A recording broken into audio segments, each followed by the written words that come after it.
नरेंद्र मोदी को techno savvy leader माना जाता है।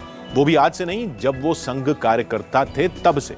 नई नई तकनीक को जानना, समझना, उसका सही इस्तेमाल अपने काम में करना नरेंद्र मोदी को पसंद है। नरेंद्र मोदी के इसी शौक ने उन्हें तमाम विरोधियों से अलग और अव्वल बना रखा है। यूं ही नहीं, सोशल मीडिया में लोकप्रियता के पैमाने पर नरेंद्र मोदी का दुनिया में कोई सानी नहीं। नरेंद्र मोदी के पास खुद की डिजिटल लाइब्रेरी भी है। उनके इस निजी खजाने को बहुत कम लोग जानते हैं।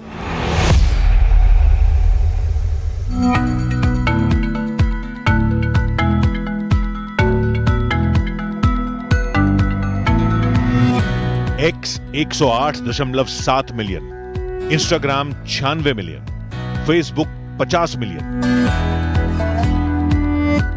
ये सोशल मीडिया का दौर है। हर हाथ में मोबाइल है, हर आदमी हाईटेक है।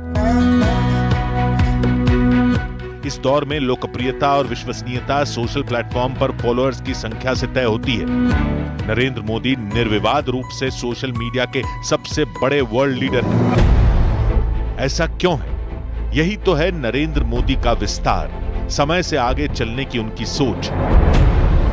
नरेंद्र मोदी टेक्नो सैवी हैं। नया आविष्कार उन्हें आकर्षित करता है। वो नई चीजें सीखते हैं, दूसरों को सीखने के लिए प्रेरित करते हैं। नरेंद्र मोदी जब संघ प्रचारक थे तब उन्होंने मणिनगर में संघ कार्यालय में कंप्यूटर की व्यवस्था कैसे की थी, इसे जिग्नेश शाह बताते हैं।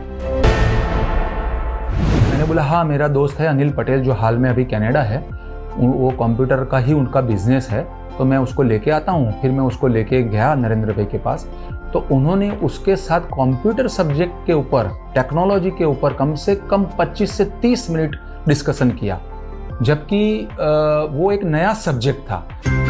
गैजेट्स को लेकर नरेंद्र मोदी की धुन गजब की थी। 70 के दशक में नरेंद्र मोदी के पास भाषण रिकॉर्ड करने और उन्हें लिखने वाला डिक्टाफोन था। जयप्रकाश देसाई जैसे साथी ये भी याद करते हैं कि नरेंद्र मोदी ने अलार्म का बंदोबस्त कैसे कर रखा था। प्रवास करना रहता है संघ के प्रचारकों को, तो रात को कौन जगाएगा ट्रेन में? तभी ट्रेन भी इतनी अच्छी नहीं थी, न मोबाइल था न कुछ था।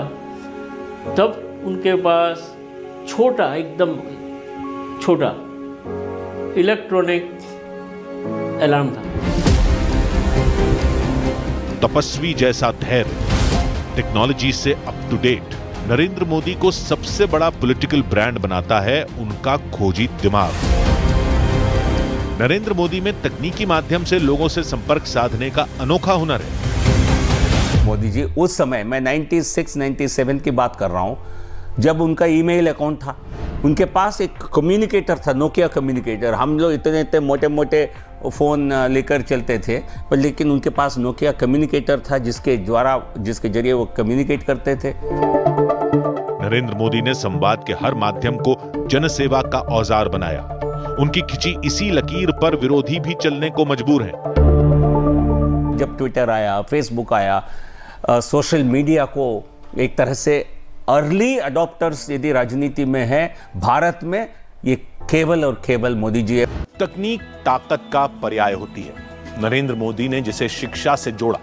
नरेंद्र मोदी ने 90 के दशक में कंप्यूटर शिक्षा पर जोर देना शुरू किया था। अहमदाबाद के संस्कार धाम स्कूल में नरेंद्र मोदी के प्रयास से डिजिटल एजुकेशन की शुरुआत तभी हो गई थी जब ज्यादातर लोगों ने कंप्यूटर का नाम भी नहीं सुना था। टेक्नोलॉजी को लेकर नरेंद्र मोदी की दिलचस्पी सिर्फ उसे इस्तेमाल करने तक सीमित नहीं थी। नरेंद्र मोदी ने इसी तकनीक को सबसे गरीब लोगों के जीवन को सशक्त बनाने का साधन बनाया। पहले मुख्यमंत्री, फिर प्रधानमंत्री पद संभालने वाले नरेंद्र मोदी की तमाम योजनाओं में डिजिटल क्रांति का असर साफ झलकता है। 1 जुलाई 2015 को नरेंद्र मोदी ने डिजिटल इंडिया कार्यक्रम लॉन्च किया था। 10 साल बाद भारत का डिजिटल अवतार पूरी दुनिया को चौंका रहा है। भारत का डिजिटल भुगतान का सिस्टम सिरमौर माना जाता है। नरेंद्र मोदी ने प्रौद्योगिकी को जनसेवा में पारदर्शिता की कुंजी बनाया है। डायरेक्ट बेनिफिट ट्रांसफर के तहत 56 मंत्रालयों में 322 से ज्यादा योजनाएं शामिल हैं। लाभार्थियों के खातों में सीधे 44 लाख करोड़ रुपए ट्रांसफर किए जा रहे हैं। आधार आज दुनिया का सबसे बड़ा डिजिटल पहचान पत्र है। डिजी लॉकर के जरिए पेपरलेस शासन को मजबूती दी गई है। डिजिटल जीवन प्रमाण पत्र से पेंशन भोगियों का जीवन सरल बनाया गया है। उमंग ऐप सरकारी विभागों में 2000 से ज्यादा सेवाओं तक पहुंचने का गेटवे बना। हर रोज 65 करोड़ से ज्यादा ट्रांजैक्शन के साथ यूपीआई दुनिया का सबसे बड़ा पेमेंट सिस्टम बन चुका है।